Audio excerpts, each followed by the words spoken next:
I actually don't know that I could see this again because I don't think I will ever feel the way that I felt in that theater.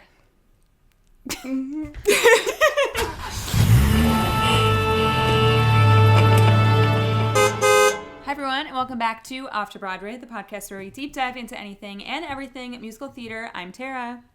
I'm Stefania. And in today's episode, we have reached the end of 2023, so it's time for our year in review. Are we heading into year 6 of the podcast? I believe this is our 5th year in review, Tara. Oh my God. We're about to hit our 5th birthday. Can you believe? I can't believe. It's actually crazy. No, I really agree. I don't know what we thought when we started this, what would be happening, but I don't know if we thought we'd still be here, still be doing this, having maybe one of our best podcast years yet. I don't know if you would agree. Yeah. It's only, we've had some highs, we've had some lows over the past 5 years, but No, it's true. I mean, we do have a section of this of like top podcast moment. And when we get there, it's like one of those things that the one that I will speak on, it's like, oh, have we kind of made it? I feel like we kind of made it. So here we are with another year in review. I went for a more comedic number one, but that's great. We need to balance it out. So there's probably going to be tears on this episode anyway. So we're always down to cry. That's what we come here for heart to heart. Just our weekly heart to heart. Exactly. Last year I was watching our old year in review just before we started doing this, because I know that at the top of the episode we said how many shows that we saw last year. And last year I saw 30 shows. And this year, counting the one that we just booked tickets for, well, we will be booking tickets for right after this, I will have seen 38. So crazy. Wow. I actually, at the beginning of the year, I started and I placed all my playbills and programs in a pile in order, and in preparation for this moment. And so I'm just going to show you that pile now. Here are all the spines. She's thick. She's thick. There are a lot of blues. It's a lot of blues. Toned. A lot of blues. There are 30 playbills programs in here. I am missing 2. I don't have a playbill program for Retold at the Toronto Public Library, or it was the Community Theatre. That one was a QR code this year. Yes. And the Community Theatre production of A Gentleman's Guide to Love and Murder that we both saw. So that sits me at 32, and I've got still a time to record 2 more shows for the year. So that will bring me up to a nice 34 shows for the year. Which makes sense, because I went to New York this year, and I saw those 4 extra shows in that time. So yeah, it's crazy. And we will say right off the top, 6 3 times. 6 what? 6 3 times. Well, twice. Please know that. Oh yeah, there's repeats in here, but what's a list without some repeats? If you've been listening to us for the last 5 years, we love to see a show twice. But we will say right off the top here, this is something that we'll talk about a bit later as well, but we've been so super lucky this year that most of those shows were gifted to us. So it's been really great to be able to see a show, review a show, and be part of that space this year. So it's very exciting. I agree. Super, super fortunate. Theater going is a bit of an expensive hobby. I know there are always ways to get discount tickets, and we take advantage of every single one. This year, as I age out of the 30 under 30, I cry every time. The amount of Instagram messages I've sent being like, does it include people who are 30 though? And next year, it won't even matter. I'm not quite there yet, but I will be soon. Next year, you'll be the one being like, does it include people who are 30? Yeah, exactly.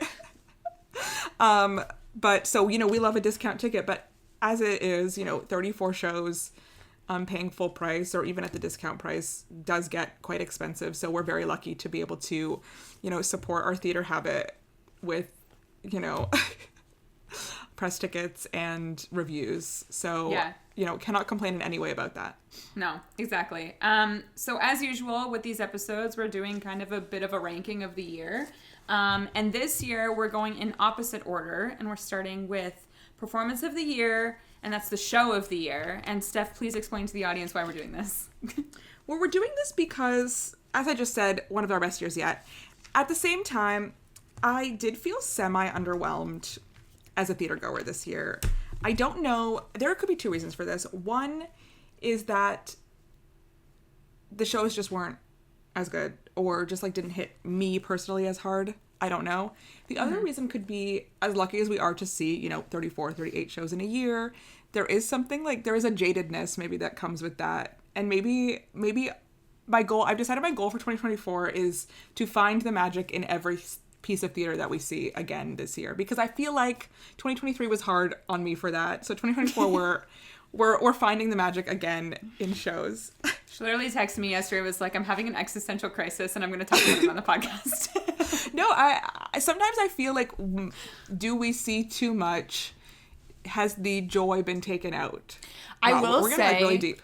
No, but I will say, especially in the, like, it's so funny because I would say that, like, busy season in general is, like, I don't know, sometimes it's spring, sometimes it's, like, September, but, like, busiest time for us has been the last, like, 2 months, it feels like. Yes. There's been so many openings in the last month alone. If anybody else has been, like, keeping up with, like, Mirvish's openings, I swear they've had, like, 5 openings in the last, like, 5 weeks, which is truly insane. So it does sometimes get difficult when you see things, like, back to back to back to back, because you're like, what did I just see? And, like, does this stand out in the way that it should? And if I saw this in, like, May, when I'm not really seeing anything else, would I feel differently? So I do agree in that sense. It is difficult to see things like back to back to back, which is why, like, when we start with, like, this category and thinking about, I know it's going to be on your list and I know we're going to talk about it extensively, but, like, when we talk about our New York trip and how something stood out so far above the others, it's like, we saw shows every single day, but, like, that broke the mold. So you're looking for that to happen, like, every single time, which I don't know is realistic, but I get it. Like, I feel the same. Which brings me to, this is a list of 3. I do have a third one I'm going to pull out, but my top 2 shows of the year, I'm going to pull out the Playbills. Yeah. Is this a shock to anyone? I'm holding up the Playbills. My top 2 shows are Alice in Wonderland, Bad Hat Theater's Alice in Wonderland, and Merrily We Roll Along on Broadway. Top 2 shows of the year. Tara, you agree? I agree. I do have a third one, but there was literally, like, this was the first thing that we saw in 2023, like January 6th, 5th, 7th, one of those days, and it has stayed with me the entire year, to the point that we are going to see this on December 30th. It's going to be our final show of 2023 as well. Yeah. Like, it was so unexpected. And then on the same track, literally rocked my world. I can't even like think about the show without, like, literally tearing up. That's how much it rocked my world. I'm crying right now thinking about both these shows. Like, these were just the best. I there's nothing else to say. But, like, let's start with the threes first. My third show is a show that also in the moment was such a standout when I saw it, and that is Kimberly Akimbo. One I didn't see. No, I saw this. When did I see this? When did I go to New York? Not May. April. I saw this in April. That trip I saw Parade, this, New York, Bad Cinderella. May she rest in peace. She didn't make it. Didn't make it to the top of the list. She did make it to an honorable mentions list, though, for something. So we will be talking about Bad Cindy at one point. But this was by far the standout of that trip. This was also, I saw this with my brothers. It was their favorite show of the trip. This show felt like a movie. This is one that I think we talked about it when I saw it, that I would love to see this as a movie, because it was so well done. And it's one of those shows that, like, hits you in the heartstrings, and everybody in that cast is giving an amazing performance. And I remember back when we were talking about this, I was like, I don't know if this show's going to make it. And here we are, December. They won a bunch of Tony Awards. They're still here. I think I think they're in the danger zone right now, gotta be honest. I agree. But they've done a wonderful job over a year on Broadway. Like, so good. Did it win Best Musical this year? Am I making that up? No, it did. It did win Best Musical this year. Okay. Deserved. Yes. I will say my third show, one we went to together. I don't know if this will be expected or not. Gypsy. It's my number 4. Number 4. No, I just didn't see Kimberly Akimbo, literally. Like, Gypsy, really good. You know, it's considered one of the greatest musicals of all time for a reason. So good. Like, a wonderful production of a great show. Like, no complaints. Amazing seats. We love a good seat.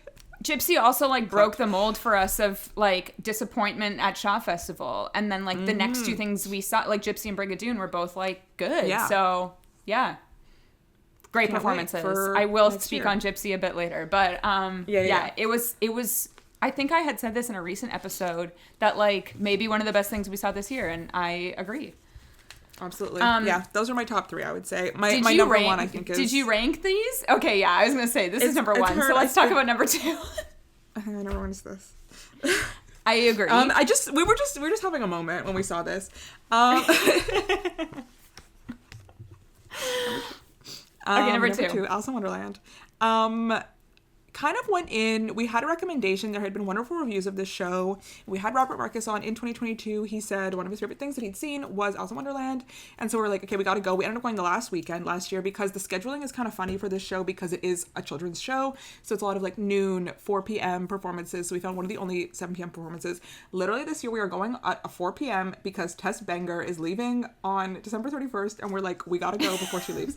I'm sure whoever is coming in to play Alice is going to be wonderful, but like, sorry to them. We need to see Tess Banger again.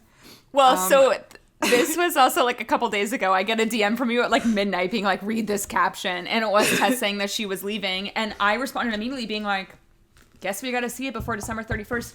Yeah, we had heard about that taped Soul Pepper performance from Robert. And then also like Vanessa Sears was in this, who we love. And there's a few other people in this that we had just like seen in different Toronto productions like over the year that it was just like familiar faces. But man, I did not expect to cry the way that I cried at this. I did not expect to laugh cry the way that I laugh cried at this.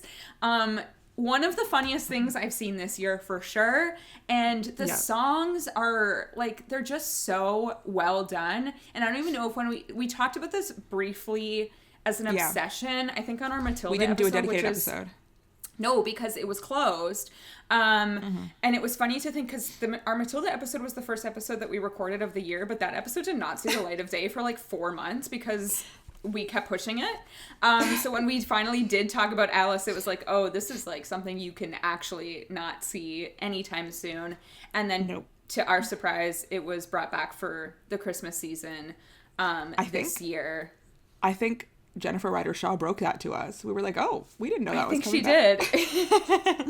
Like, oh. It's just like, I don't know if we shouted out last time, but shout out to Fiona Sauter, who adapted this, is also Fiona in Saunders. This. It's just so good. It's so good. Yeah, there's not a lot to say. It's like, a classic story. It's the classic Alice in Wonderland story, but it's framed around, like, the framing device is a classroom of, like, a young girl wondering, what will I do? Who will I be? Like when I grow up, yeah. When I grow up, and, then she's, through the looking glass, down the hole.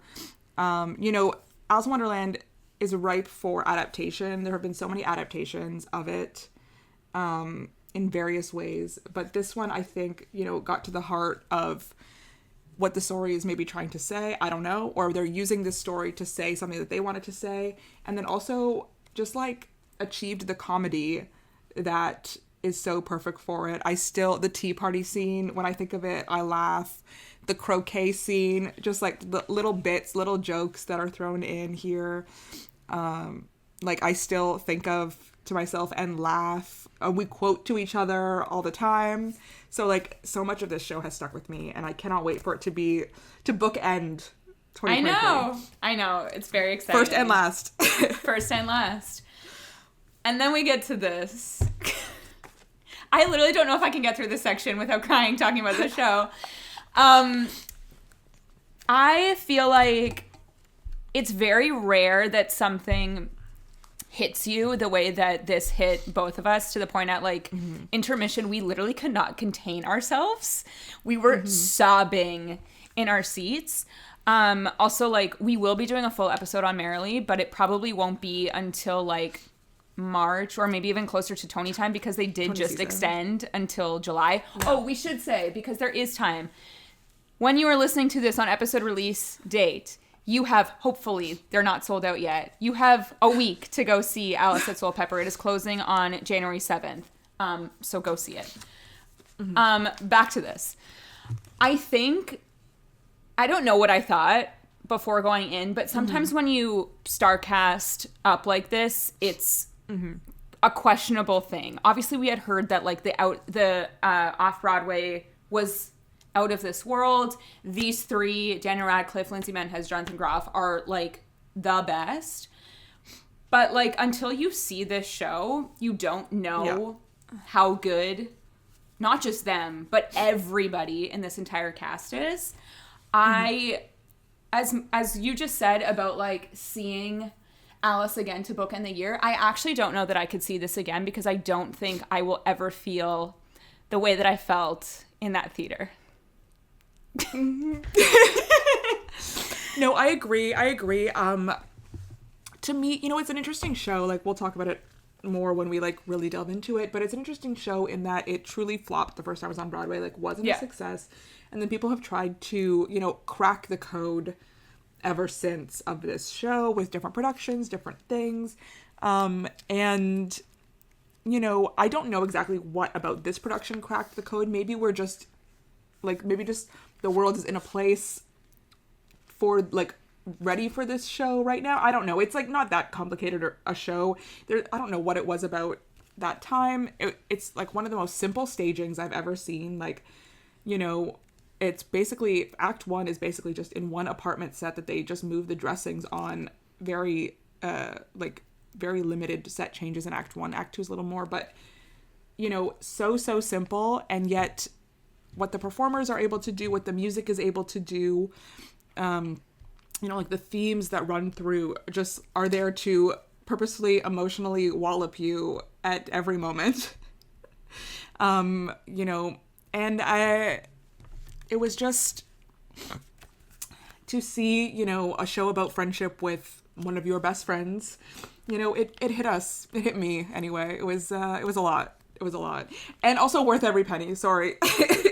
I would pay double, triple, whatever we paid to see that again. Obviously, that's a whole separate discussion. Theater should not be as expensive as Merrily is. No one should be paying $900 and we paid less than what people are paying now because we bought that in that pre-sale. Yeah, we got in early enough, because even like a week after we bought those tickets, our tickets, the exact like seats next to us or like a row behind us, were double, triple. So we got very, very lucky.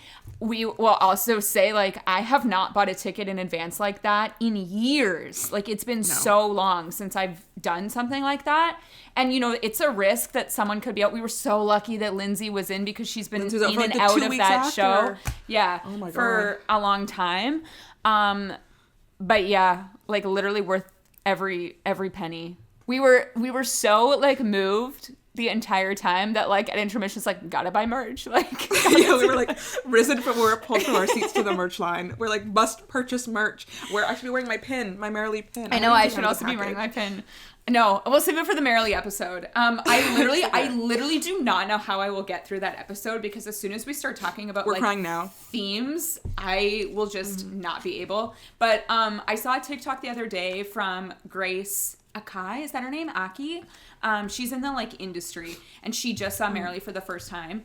And she was like selfie style filming herself, talking about like her thoughts and feelings. She was crying, obviously, and she's like, if you've ever had friends, this show is for you. No, it's so true, you know. It's yeah, it was crazy. It's also one more thing to say about this is that it's interesting, because we've talked about on this podcast before that like it's difficult to listen to the Merrily cast recording without the context, because there's actually so much scripting that's happening on stage. And then like and because of the structure of it going backwards, you're like, the narrative is like harder to follow, or I always found it hard to follow. But then when you so for that reason, I walked in kind of like not knowing that much, and knowing like key songs, but not exactly. And I think that was the correct way to do that. So if you ever do win a lottery, get a cancellation ticket, I don't think there's a rush line, or spend the money to see this. Like, if you haven't listened to it, don't. Just walk in blind and enjoy the whole show, like, for yourself. I will say we were also blessed because literally 2 days after we came back, the new cast recording came out. And that I know, so happens. Here we go. Yeah, I think the one thing to know, because I've heard some people don't know, is that it does go backwards through time. So it starts at the end and it ends at the beginning. I think knowing that in advance was helpful, but beyond that, I think you're good not knowing. Yeah. Or like just allowing yourself to be carried along. That's the other thing, you know, sometimes I think the best way to see a show is to go in with very limited expectations, but because of the nature of, you know, who I am as a person and this podcast, but just generally who I am as a person, like, I rarely allow myself to do that. And the moments that I do are mostly the moments where I am able to get swept away. I don't think it's a secret that, like, the top 2 shows of the year are ones that, you know, were ones that I wasn't super familiar with going into, whether they be original or just cast recordings I hadn't delved into. I don't think it's I don't think it's shocking that that's what was able to like grab me the most this year. Yeah, I agree. But yeah, it's so interesting because like not only is it the best thing I saw this year, it's maybe one of the best shows I've ever seen ever. So yeah, that's very rare. I feel like that happens. It's a good one, and I feel like by extending themselves, they've just really locked their place in for a Tony Award. So I know. Yeah, I don't think they'll replace. I mean, this is another conversation for another day, but I think once this cast leaves, they'll just close. They should, because again, like the magic that the 3 of them are creating is pretty special. So, yeah. Okay, moving on to surprise of the year. I do have a couple honorable mentions. Should I save those or should I do them now? I think maybe save them because maybe they'll come up for other people. Okay, what's your number 3 surprise? My number 3 surprise is going to be Christmases. I know. Wow. We obviously had a wonderful time talking to Matt and Katie, but didn't know what to expect when went into it. I feel like it could have gone very wrong. And yet, at the end of the day, the way I can describe the show is I was delighted. I was just so delighted by this show. It was so funny. It was so funny. I had a wonderful time. It just got me into the holiday spirit. It's one of the first holiday things I got to do this year. It just brought so much joy to my heart. The music was wonderful. I just had a wonderful time. Like, that's really all there is to it.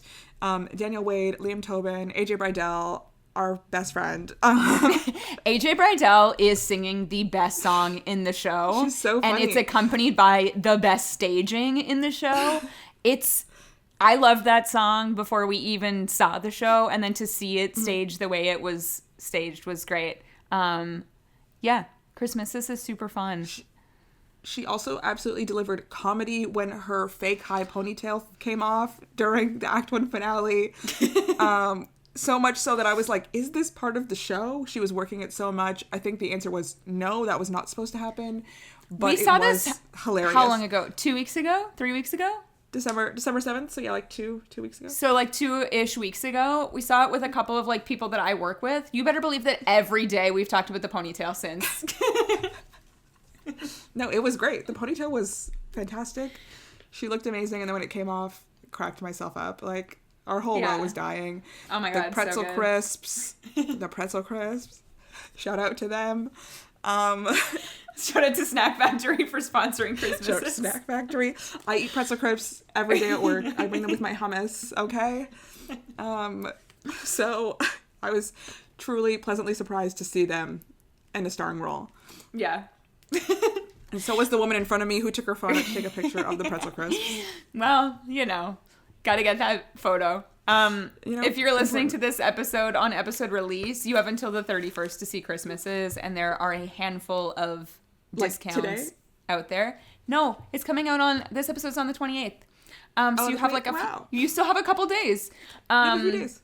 To go see Christmases. There's lots of discounts online. So, and they're posting all of them. So, look out for those. It's delightful. I sent it to a friend because she was like, we're going to see Chicago maybe, or maybe this other show. And I was like, see this instead. Take the whole fam. It's for kids too. Yeah. What was your number 3 surprise of the year? My number 3 surprise of the year, a show that you talked about, but Gypsy. I really did not think that this was going to be as good as it was. Flashback to when we talked about Gypsy, and we were both like stunned by the strobe light moment that turns out happens in every version of Gypsy, but it truly moved us to tears in this version of Gypsy. It was just so good. Shaw Festival never disappoints on their sets either, so I don't know. I think because Gypsy and Assassins were supposed to be in the same season in 2020, and then obviously Assassins had an issue, so they never put it on. They'll never put it on again. But I didn't think that Gypsy would come back into play. I don't know why, but I'm happy it did, and I'm happy that we got to see it, because it really, again, as I said, like broke the mold of what we thought of Shaw Festival shows, and I was very pleasantly surprised by this. Yeah, I absolutely love Gypsy. But that production had no right to be as good as it was. Like, it just absolutely nailed it. Shaw Festival redeemed itself this year for us. Yeah. So we'll see you next summer. We shall see. I'm looking for a playbill of my next show, but go on. My number 2 show is a show that was actually on our most anticipated list of 2023 in our last year in review. We had gotten a chance to talk to the composer of this show, and I was so excited when we got to see Kelly vs. Kelly. Woo-hoo! Surprise of the year. Kelly v. Kelly. We did an episode on this show. I think that episode maybe came out like a little more lukewarm than I intended it. Like, I don't think it's perfect, but I was so excited to see, as I am with like so many things, so excited to see original Canadian musicals, like blah blah blah, this whole list of most of like surprise of the year. They're all original Canadian musicals. I think the music was really, really wonderful. I think the story that they chose to musicalize was interesting. It was a story that I haven't seen. I haven't seen a story like that musicalized before, personally, and I liked just the structure of it. Obviously, we have our favorite song, Eugenia at the Tango Club. Which is called something different now. Maybe. Let me see. Is it in here? I think it's in there, but I can't remember what it's called. Someone different. Yes. Do not be afraid. Dancing is just feeling. So good. That song is so good. And that did remain the best song of the entire show. It's called Al's Song. So it doesn't give away also, what happened.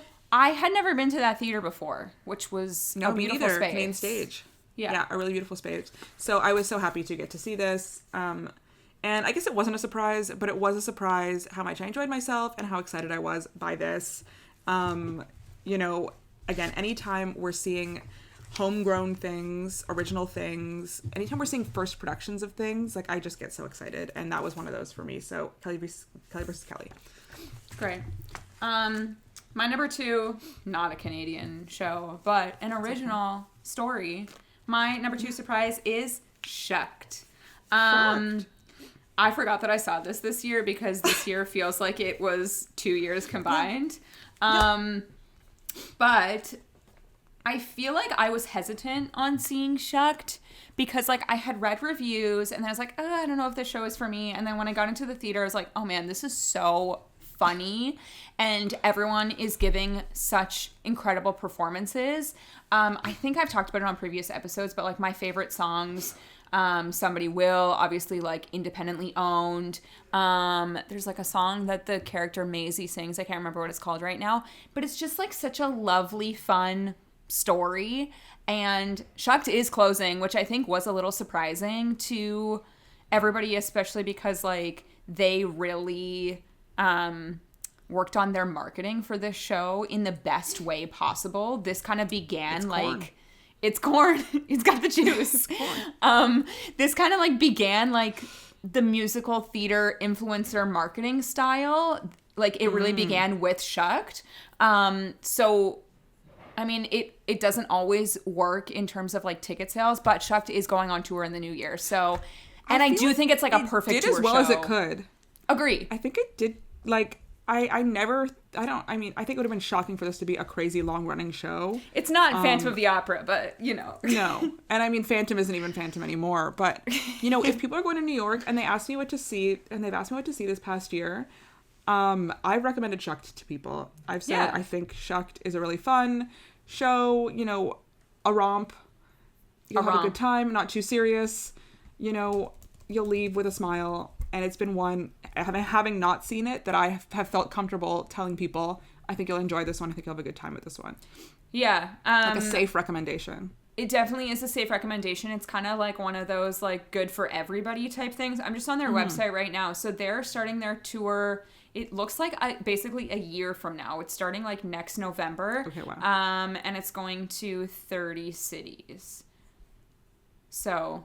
Do we think here is one of them? I don't think so. I don't think so. Yeah. Not even as like an add-on. I don't think it's the vibe. I don't think it's the David Mirvish vibe. Now that we, you know, hang out with him every opening night, I think I know his energy, and I don't think Shucked is his energy. Okay, we're at number 1. What is your number 1 surprise of the year? Tara, this is so boring of me. My number 1 surprise of the year has already been discussed today. Same. Yeah, so that's that, right? We were so... I don't know why we were shocked, but we were just so shocked. We were just in so much joy. It was one of those ones where at the end, so I try to film the bows of every show to make a little TikTok. I was in such an emotional state. I was like, it's not appropriate. I can't do my phone out right now. I can't look at this. I can't film this.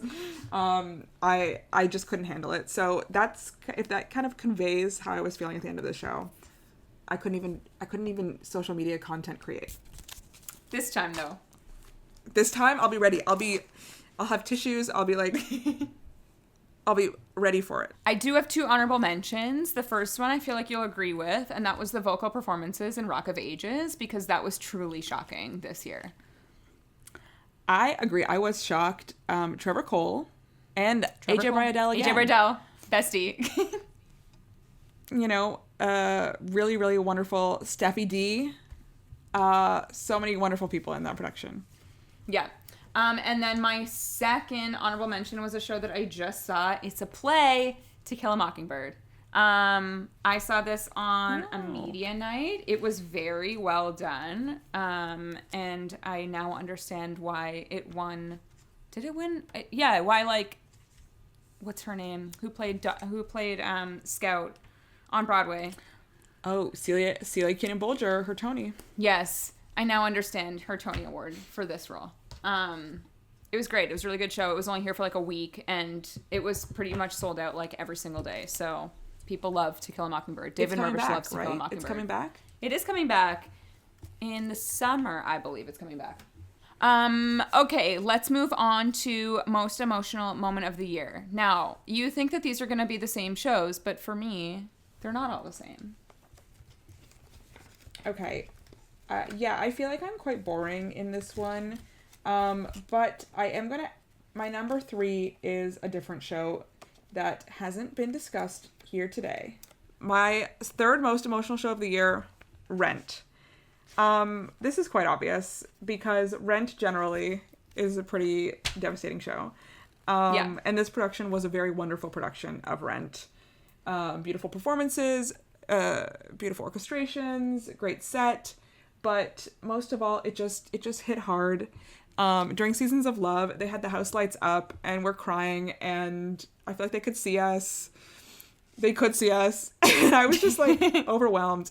And then at the end, when they brought out the AIDS quilt with the names of all the people connected to the festival. Anyway, I cried. It was an emotional roller coaster. Rent at Stratford Festival this summer. What else is there to say? Anyway, it's so sad.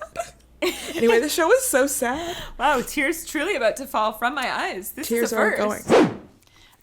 Rent is my number 2 most emotional for this year. I've seen Rent before. I love Rent, but as you said, there was like something about this production that I feel like, I don't know, just like hit in a different way. Obviously, as you said, Seasons of Love, the quotes at the end, but my fave, I'll Cover You Reprise. Lee Siegel really tore out my heartstrings with that performance. And I saw this twice. I took my parents to see Rent. So it was exciting to have Rent at Stratford. I feel like we had talked about the fact that seeing Rent on a Stratford Festival list was like something that we probably never thought that we would see. And they did put on a really great show with this one. So that was my number 2. My number 3, most emotional, a show that we also haven't talked about this year, Yerma. Wow. That was emotional. It didn't make my list because there are other things that I cried harder at, but I didn't pick it for crying purposes. A show I think about literally weekly.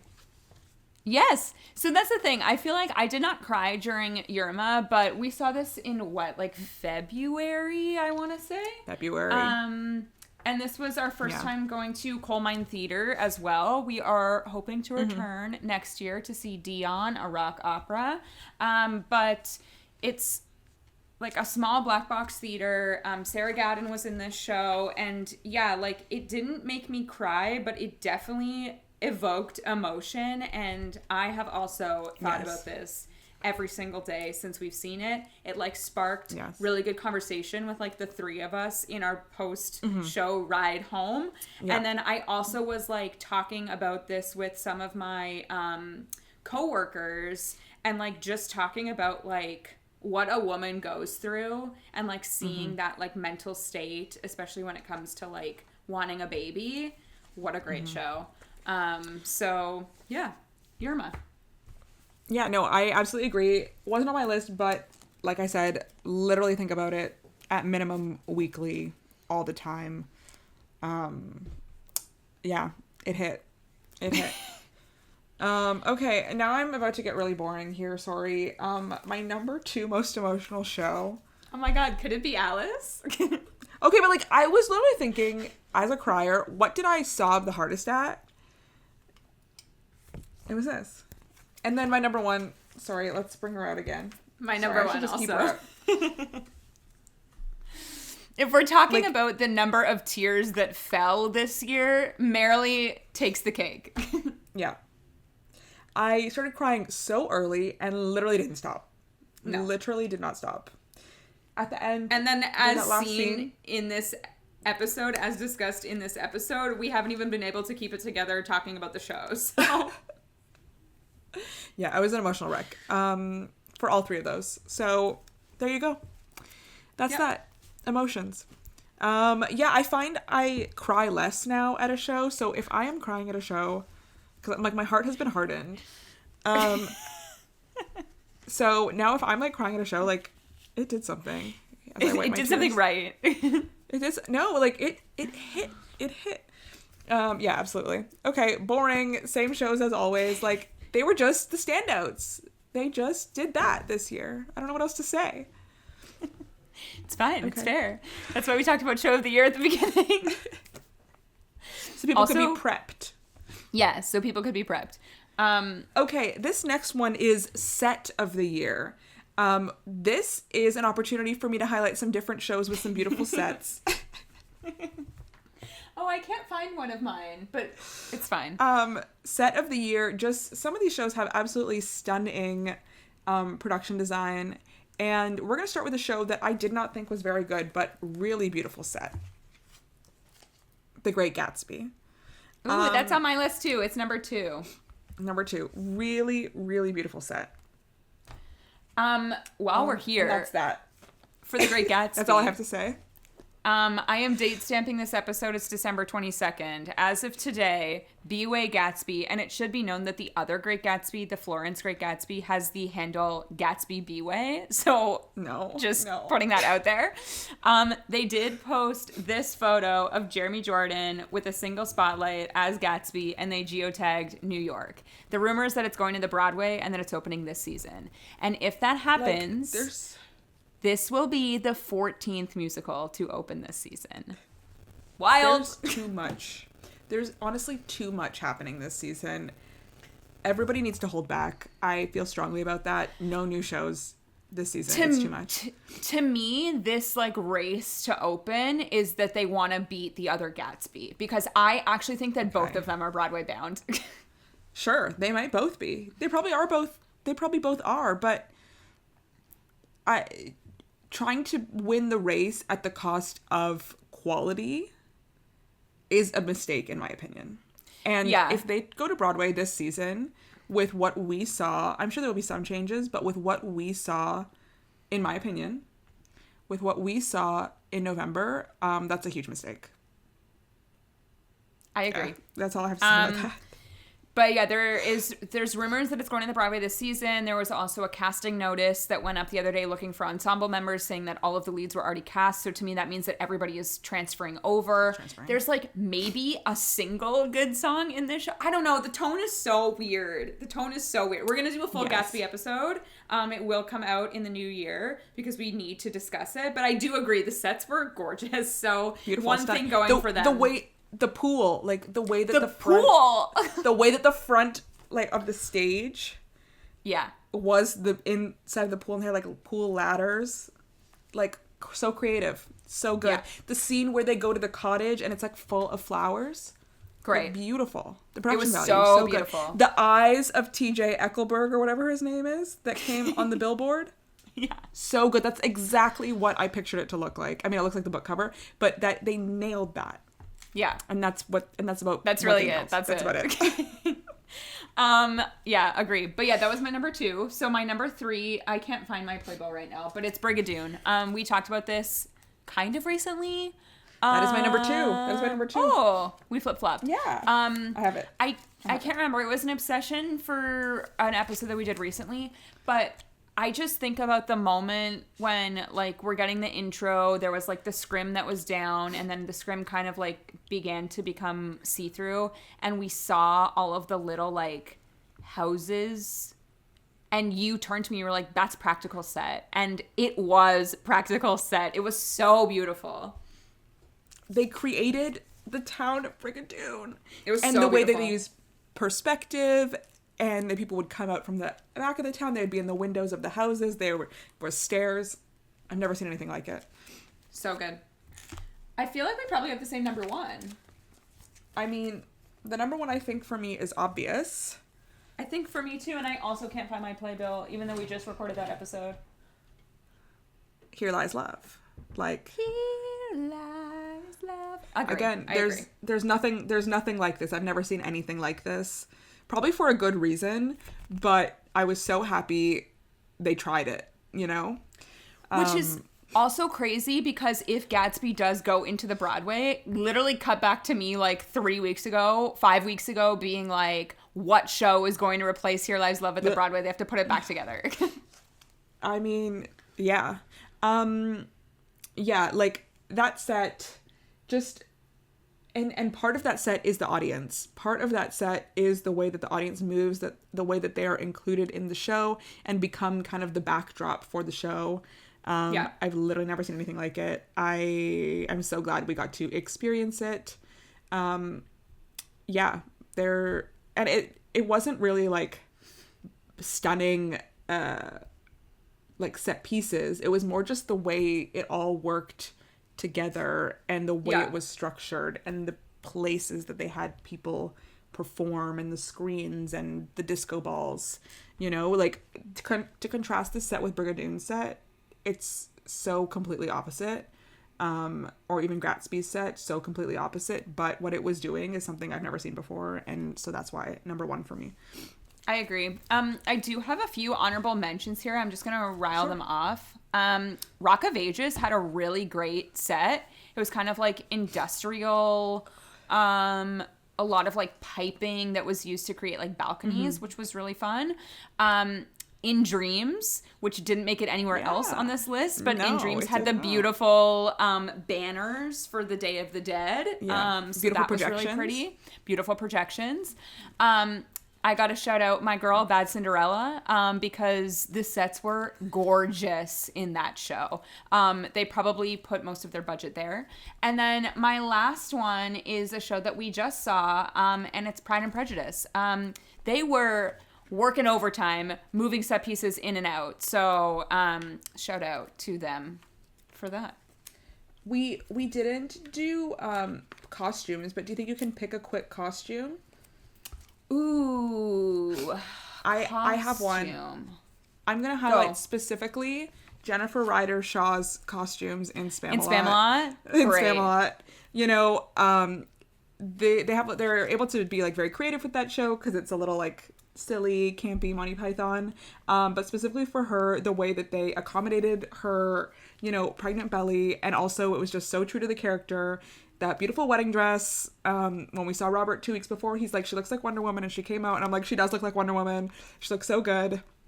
They put her in that skin-tight suit, and I was like, show it off, girl. The costume designers did an amazing job creating something that was, like, accommodating to her, but also so true to the character. So, shout out to costumes in Spamalot. And all the other costumes, too, but... Like no, I'm gonna agree. I'm gonna agree with you there on that. My favorite look, we told her the pants for the wedding outfit. Loved the pants. I remember I turned to you during that. I was like, "She's wearing pants. I love the pants." So it was a big moment. And congrats to them because they had their baby girl. They had their baby. I know. So, yeah, and we know that. Well, we'll get to it when we get to our most looking forward to. But like. Season lists are out, and Jen is listed to be in the ensemble of a couple shows. So, exciting stuff. Yeah, really great stuff. Okay, should we move on to Performance of the Year? Person. Yes. I have, once again, here a few honorable mentions, but I think you're going to cover a couple of them. So, let's get to the main list.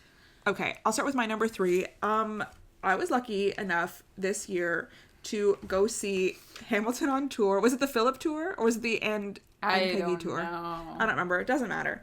So I got to see Hamilton here in Toronto 2 times on a lottery ticket. One Shara won and one my mother won. My mom really wanted to see it again. We saw it in the West End in 2018 together and she really wanted to see it again. So like the last 2 weeks she won that lottery and we went and had a great time.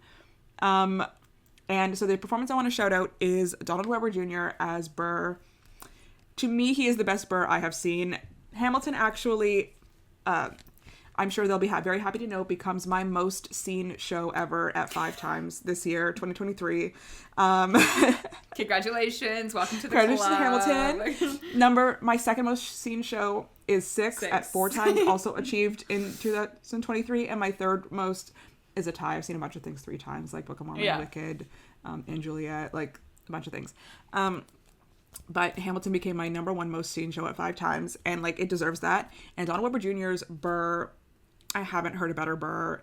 Just absolutely so. His vocal tone is so rich. He's so, you know, suave in this part, and I just absolutely love everything he was doing with it. And sometimes, you know, we don't always say, but sometimes I find tours get a little, you know, messy, scraggly, and this tour was not. This tour was like in tip-top shape. It was in such good shape, and I think him as like one of the leaders of the ship was one of the main reasons for that. Yeah, he's on my honorable mentions list. I think I saw this like a few weeks, maybe a couple months before you guys saw it, and I remember specifically messaging to be like, holy Donald Weber. And I saw him on Broadway. He was playing... What's Mariah's husband's name? That character. Reynolds? Reynolds? James Reynolds. Yeah, he was playing James Reynolds at the time, and I think he was a Hamilton/Burr understudy. But, like, as you said, man, the choices that he makes, I always say this, but, like, the different ways that Burrs do in the final song, like This Man Will Not Make an Orphan of My Daughter, really tells you everything about the Burr's performance the whole way through. His Room Where It Happens was stunning. It was the best I've ever seen. So agree, but he did not make my top 3 list. Sorry to Donald Weber Jr. Sorry, Donald Weber Jr. My number 3 performance is from Gypsy, and it's Kate Henning as Mama Rose. Amazing. Yes, agree. She did not make my list, but agree. Again, for all reasons stated earlier, we loved this production of Gypsy, and I thought that she did such a great job in the show. The only other production that I've seen is the filmed Imelda Staunton version, and honestly, like, comparable. Like, the Mama Roses, they either are great or they're not, and she was great. So, I really think that she made that show for me. When you own the stage singing Rose's Turn right at the end, you know, you have to go through that whole show, and your showstopper's right at the end. And, like, to nail it in that moment, so good. Yeah, agree. Okay, your number 2. My number 2 is actually 2 performances from the same show, but I'm going to highlight them both here. And I'm going to say, from Rent, Robert Marcus and Andrea Macassette in Rent. Wow. A dual award here. Robert Marcus played Mark, and Andrea Macassette played Mimi. One, they have 2 of the best voices I've ever heard in my life. And they were both absolutely slaying when we saw it. And number 2, they both just brought so much heart. You know, we'd seen Andrea do, we'd seen both of them do different things before. We'd seen Andrea do Anne Boleyn, which is such a comedic character, in 6. And I don't know if I expected, you know, the emotions that she was giving me as Mimi. And also, she really gets to wail vocally. Like Out Tonight, Light My Candle, the riffs in Light My Candle, amazing. And so Robert Marcus, you know, he delivers every single time. Like, I don't know what else to say. He looked like he was having the time of his life in this show. He just embodied Mark so well. We know him maybe a very, very tiny bit, but I feel like him and the character of Mark are such like a perfect like soulmate match. And so to see him play that part was really special. So I had a wonderful time watching him play Mark. So both Andrew Macassette and Robert Marcus in Rent, my number 2 performance of the year. I did put Robert Marcus on my honorable mentions only because I feel like I talk about him too much on this podcast. So I need to give other people credit, but you'll see how little I care about giving other people credit when we get to my number 1, okay?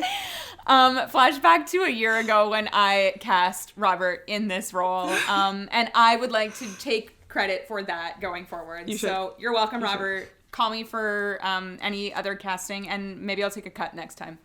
I mean, I don't know how you feel about this, but I would love to see you as Mark Cohen in Rent. So I would love to play that part. Right. It's like I would love to play that part. But you never know. My number 2. I talked about this when I saw the show. I wanted this person to win the Tony Award for this role, and that is Ali Mazzi and Kimberly Akimbo. Literally one song that she sings is what does it for me, although like every time that she's on stage is incredible, but her when she sings Father Time is really when Ali gets to like show this like super emotional side. She to me is like a little bit of the heart of that show because she's like a struggling mother. Obviously Bonnie was amazing too and won the Tony for that role, but like in my heart it was Ali's award, so I gotta give her some credit here instead. I mean, you know how I feel about Ali Mazzi. I know. You know, number 1 stan here on this podcast. So, absolutely amazing. Love that. Mm-hmm. Okay, you're number 1. I'm here for my number 1. I think we went different. We're back again. On Alice? Or is it Marilee? I can't see what you're doing. I went Alice. I went Tess Marilee. Bender in Alice in Wonderland. Oh, wow. Okay, this is good, too. Obviously, lovingly stunning performances in Marilee, too. But Tess Bender in Alice, the way we rescheduled going to see this again because we needed to see her again. Watch, she's out. Like, after we shut No. It's the second last day. Like, it's not going to happen. The way that she, as an adult woman, embodied a young girl, and it is comedic, it is emotional, it straddles that line so perfectly. The way her body moves, the way she uses her voice, she is the center of that show. Everything kind of rests on her ability to have the audience in her hands.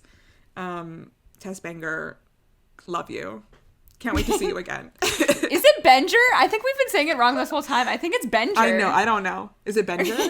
I think it might be. We should Sorry, go listen Tess. to what Jen said.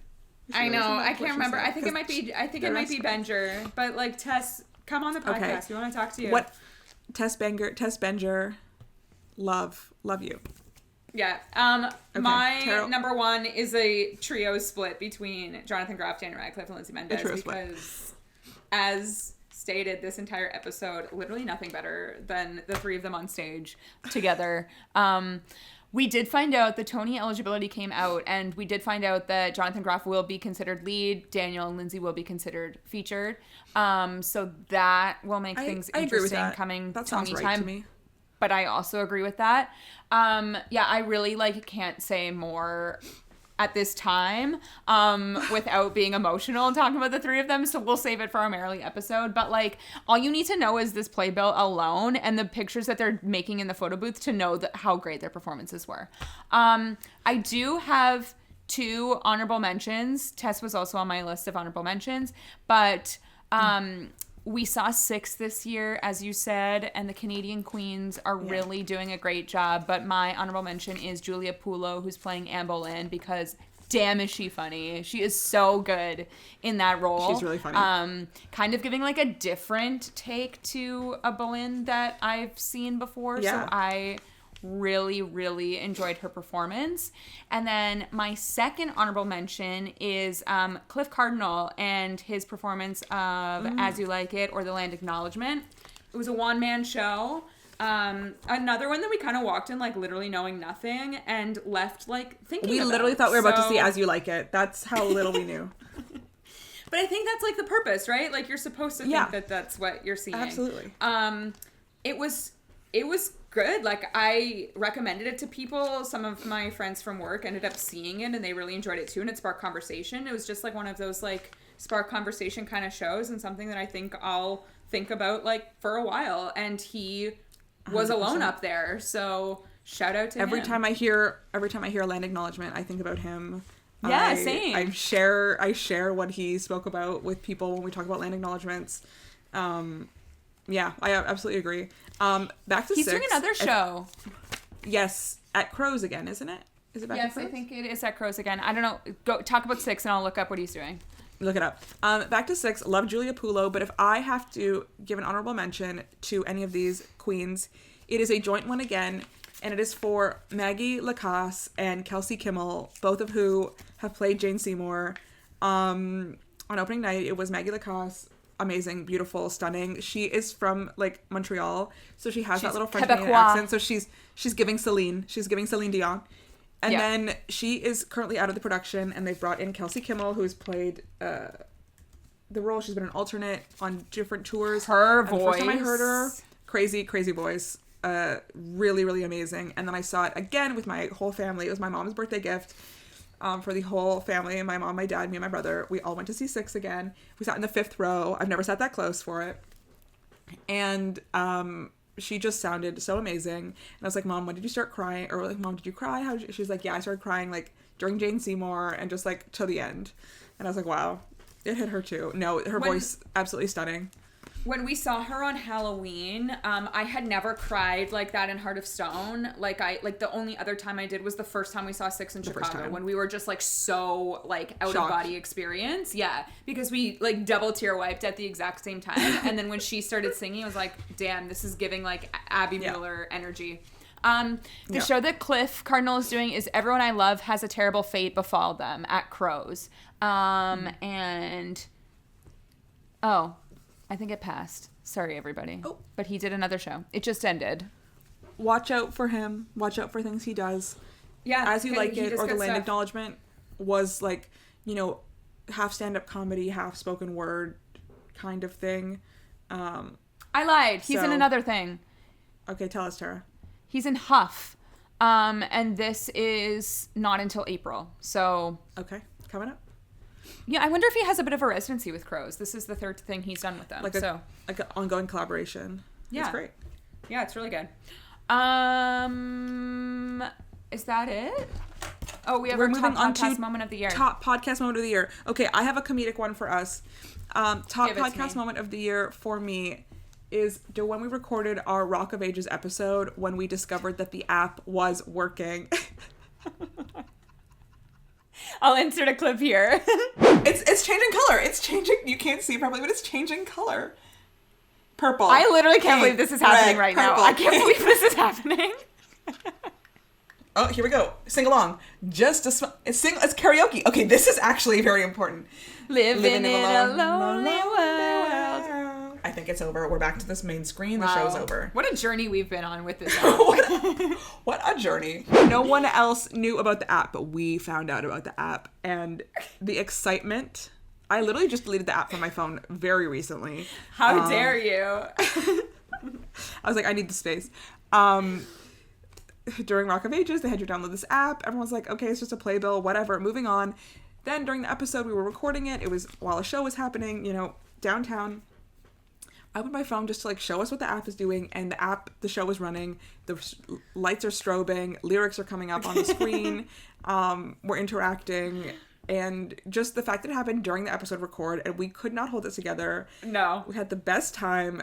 We had the absolute best time working with this app, and it was just one of the funniest moments of the year for me. So absolutely wonderful time for us. Top podcast moment of the year for me. Yeah. My top podcast moment of the year, I mean, that is a close second. I remember that happening because I'm going through bloopers right now, and I was going to put that in bloopers, but I'm like, it made the episode. So I actually think it's just it's right up there. Fun, regular times. My top podcast moment, as I said at the beginning of the episode, we are so super grateful to be gifted so many tickets as part of being this podcast. But something that was like, whoa, we've made it, is we were gifted tickets to the Museum of Broadway in New York. And that is the first gift in New York that we received, which was so exciting. And also, what an amazing place if you were a theater fan. We Yes. were in there for such a long time. The exhibits are amazing. Speaking of Six, I know that's on until February. Milky White is at the Museum of Broadway now, which I'm so sad to have missed Milky White, but I know. it was just so, I loved every second of it. Every room was so thoughtfully created Yes. and crafted, and yeah, if you are a theater fan, I definitely recommend. And knowing what we know, I would have paid to go to that. 100%, Yeah. I would have paid to go to that. It's definitely worth it, in my opinion. We spent around 2 hours. I think we could have spent even longer, if we read every single thing. We took lots of pictures. We looked at, artifacts from different Broadway shows. And yeah, it was very exciting to be there, as guests, being gifted tickets. That was kind of another one of the moments to me. Oh, we've made it moment was maybe Six opening night, getting to go to Six opening night, and going to the after party. That was a crazy after party. Check our TikTok for some clips. But yeah, going to Six opening night, being part of the opening night festivities, being on the carpet, on the purple carpet, going to the opening night party, just all was oh, I think we're accomplishing something, we're doing something here. And it was really, really fun to be able to, be in the room where it happened that night. It is crazy. A podcast pinch me moment. Yeah. It is crazy when you think back, as we said, going into our 6th year here, and this all started in the backseat of my car, and now 6 years later we're being gifted tickets to go see these shows and review them, and people are actually listening to us. So again, we say it all the time, but thank you so much for listening. This obviously would not be possible what we're doing if people weren't listening to these episodes. And yeah, there's many exciting things happening next year, which leads us to our final category, and that's what you're most looking forward to in 2024. So Steph, what are you looking forward to? Okay, I've got 3 things I'm looking forward to. So the first one, this one is a carryover from last year, but we've just bought tickets to see it in January. The Great Comet. 2024 will be probably our first show of 2024, The Great Comet.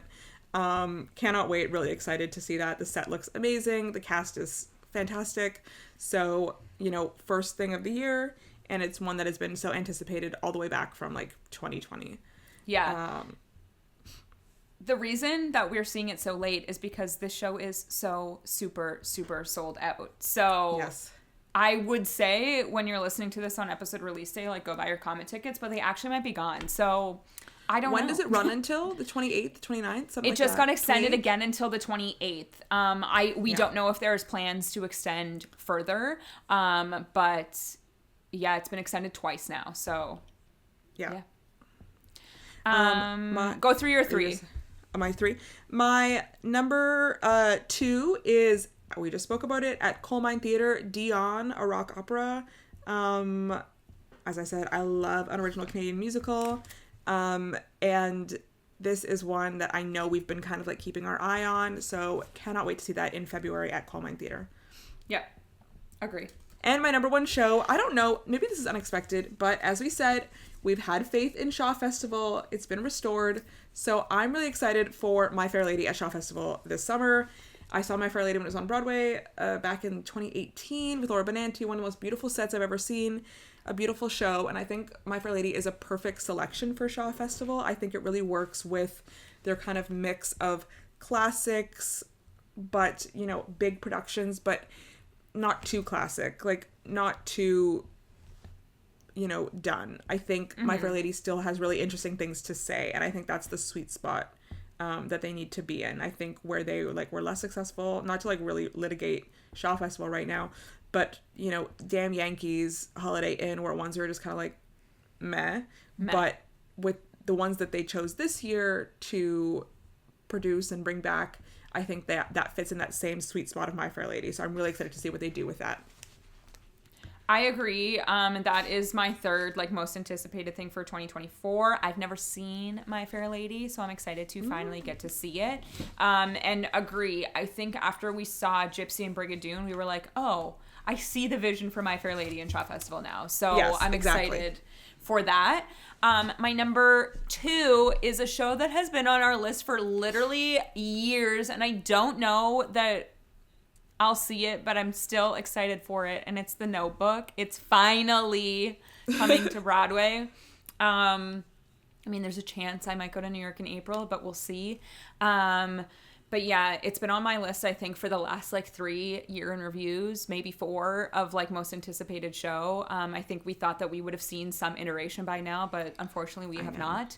But I cannot wait to see what they do, and I can't wait to hear reviews of it on Broadway because those out of town reviews were so good. So that's my number 2. And then my number 1 is Stratford is putting on Something Rotten, and I'm excited for the return of Dan Shamroy. We missed him this year on stage. So I'm excited to see him back again on stage. I'm excited to see this show. This was a cast recording that I kind of like listened to off and on a lot in 2020. So I'm fairly familiar with it. And I think it's funny that there's like a parody Shakespeare musical happening in the land of Shakespeare. I do think that's very funny. I think it's like a really like cheeky choice to do Something Rotten at Stratford. I will say the Stratford musical announcements for this year have left me feeling a little bit meh. Uninspired. Like I don't know if I'm like thrilled for either of these shows. Like I will their show definitely is see La them Cage aux both. Folles. La Cage aux Folles and Something Rotten. But again, these are shows I'm not so familiar with, so maybe they have the absolute best opportunity to surprise me. But yeah, like I'm not like, you know, I'm not that excited. Not that I'm not that excited, but these are not like inspiring. No, but it wasn't giving like excitement. Rent. You know, we were excited. Yes, it for wasn't Rent. giving Rent. Yeah, It was not giving Rent. it is giving a little Spam-A-Lot, which It is giving Spam-A-Lot, which I know. Nothing against that cast. We like everyone was so talented in it. Everyone sounded amazing. The production value was really great. I just Monty Python humor is just maybe not for me. yeah, it is interesting. Whenever I criticize a show, like I'm never really criticizing the cast unless I directly am, in which case I am. But yeah, like that's not what I'm saying. It's just, you know, Unless I'm calling show, you like, out for a bad performance, I'm not criticizing you personally. Unless specifically, you know what show we haven't discussed in any way here tonight? What? Let's talk about my least favorite shows. I have a ranking. What's the worst thing you saw this year? The worst thing I saw this year. I actually know what it is. I gotta put. I know what it is. The Back to the Future was the worst thing you saw this year? No, sorry. We're not gonna get into this now. We're gonna fight. No, Back to the Future. Let's Dance. I've also pulled out Let's Dance. Let's Dance is actually the worst thing I saw this year. So much so that we were invited to, we had tickets to the next musical by this production company, and we're like, we're not going. That's how bad. Yeah, no, but Let's Back to the Dance Future was the other also one. the worst thing that I saw this year. Back to the Future was definitely not the worst thing that I saw this year. We cannot fight on this episode about this right now, because We'll it's fight a later. lengthy conversation. I'm ready to fight. And with that, we are moving on to our final obsession of the week. Okay, Steph, what's your obsession? Okay. My obsession was a show we were actually talking about before we came on. It is a show I have not seen. It is a show where there's actually like such limited information out there, and yet every time I see like a snippet of information about it, I become obsessed. And that is the show Stereophonic that played at Playwrights Horizons. It's currently closed. I have read every single article. I've watched every YouTube video. Every YouTube video is literally maximum 45 seconds. I've watched them all.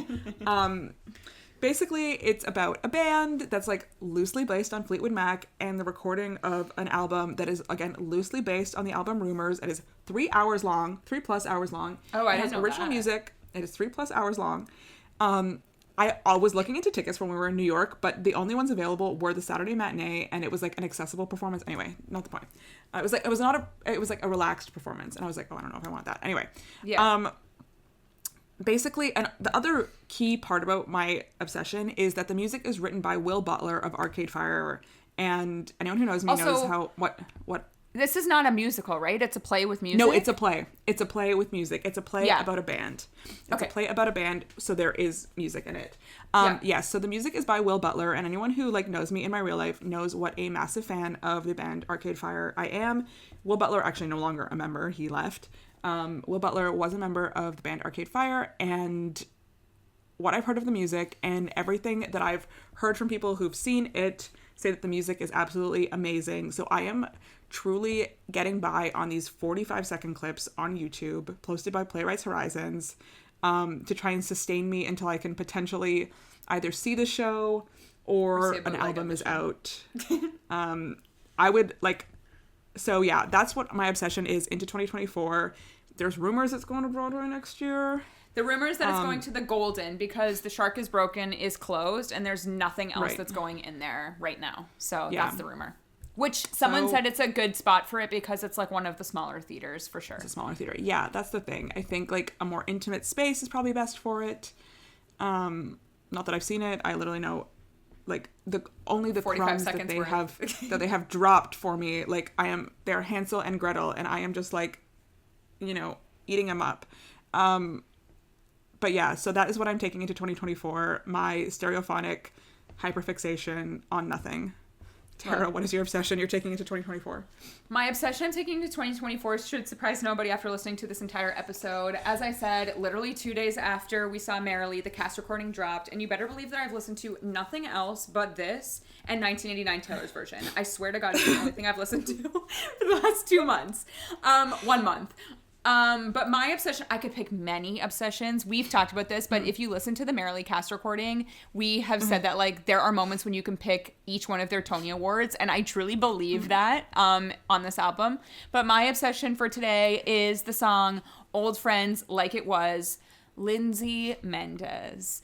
Throw all of the awards at her. Her tone on the song is so beautiful. There is a moment at the very end that I specifically am obsessed with. She like flips her vocals and it's so beautiful. I love this song. I love this show. And I cannot wait to continue to listen to it all throughout 2024.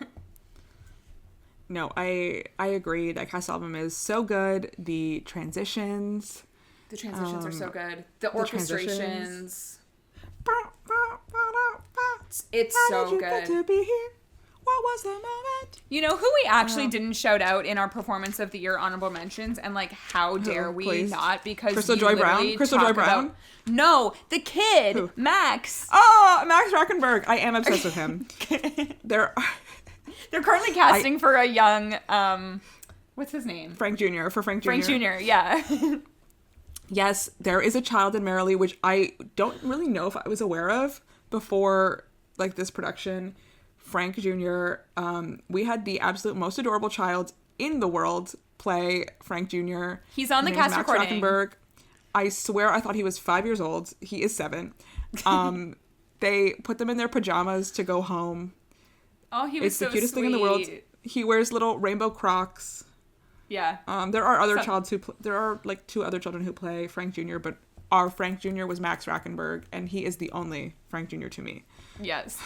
He's on the cast recording. If you listen to the final transition, he is the final child voice you hear. Yes. Who sings. They He can't split it pronounce between his the 2 R's. originals. It's so cute. No. Woa-wing-a-la. Literally, when he sang that at the end, me just like weeping, clapping for him. Yes. It was so That's so cute. good. It was adorable. A star. An absolute star. Is Star? And he works really hard. He's got to walk up the stairs by himself. I don't know. He's 7. Like, he can walk up the stairs. But there's, like, the stairs that, like, they don't have a railing. And they're, like, floating stairs. And I was worried for him when he went up and down the stairs all by himself. I know. Were you He's worried got for he's him? got some like cute standout moments. There's also an amazing video of like opening night of Merrily when he's on the red carpet and he says that his favorite character is Charlie because Dan is his best friend. So cute. I just want to be a part of Adorable. this cast. I just want to be behind the scenes of this cast so I can. But also Crystal Joy Brown. Shout out. Christopher Joy Brown. What's his And- name? Reg? Who's playing Reg? Reg. Reg. Is that's not his name? Joe? I think his name is Joe something. No, his name is Reg. He plays Joe in the show. Oh, the character's name is Joe. The actor's name is Reg. I don't know why. played- I thought those were flipped. Reg Rogers, specifically in Opening Doors, his star-making moment. Yeah. Anyway. That's it. That's it.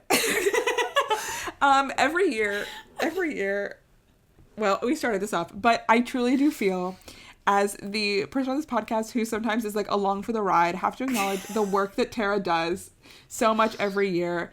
Every episode is edited by Tara. So anytime I'm saying silly things or my internet sucks, she is fixing that for you. For those of you that in don't post. know, we are currently recording this episode and Steph is 100% out of sync for me. So I'm not even sure what she's holding up at any moment. It feels like I'm just talking to a wall right now. So here we are. Our final And episode Tara of the has year. fixed that in post-production, and you don't even notice until she told you, because she is the one putting in so much work. Any Instagram posts that you see, Tara is the one editing and creating those images. And truly, she is the heart of the show. I feel like I just come and bring my personality, and sometimes I send some emails. But really, Tara is the CEO, the COO, the CFO of Off to Broadway. Wow. And Go we couldn't on. do it without her. What else can you say Go about on. me? And also, we I'm have to thank kidding. Shara, who you never hear, or not never, you rarely hear, but is also working behind the scenes. She is writing captions on all our episodes, on wherever you can stream them, on Instagram, on YouTube. All of those are written and posted by her. And we could not do it without her as well. Agree. You got to get some credit here too. I mean, we've said this every single episode, but like it's always such a joy to record with you. I look forward to our recording sessions. It used to be like bi-weekly, but now it feels like it's every like once in a while. know. We're busy. We are busy people. We're busy people. But yeah, like Our it's lives were in a just- different place when we started this. Absolutely. It's so true. It's so true. But it's always a highlight whenever we record because it's not just like a sit down and chat about shows. It's like a catch up of like life. So I love recording with you. I love getting to like nerd out with you. So let's keep doing it next year. Another year. Another year. But again, as I said earlier, thank you to everybody for listening. We really do appreciate our Spotify Wrapped. Is that what it's called? Whatever it's called. We found out that like more of you are listening to us this year than last year. So thank you so much for all of the support, whether it's a like on Instagram, a like on YouTube, or just like listening to the episodes. We appreciate it all. So thank you so much. And with that, if you want to continue listening to our podcast, you can subscribe to us wherever you listen to podcasts. You can also watch us on YouTube. Don't forget to subscribe and leave us a comment. And you can follow us on Twitter and Instagram at Off2BOA Podcast. That's with the number 2. And let us know if there's anything you want us to do or see next year. And as always, we will be taking January off. So we will see you in February for new episodes. Bye. Happy New Year.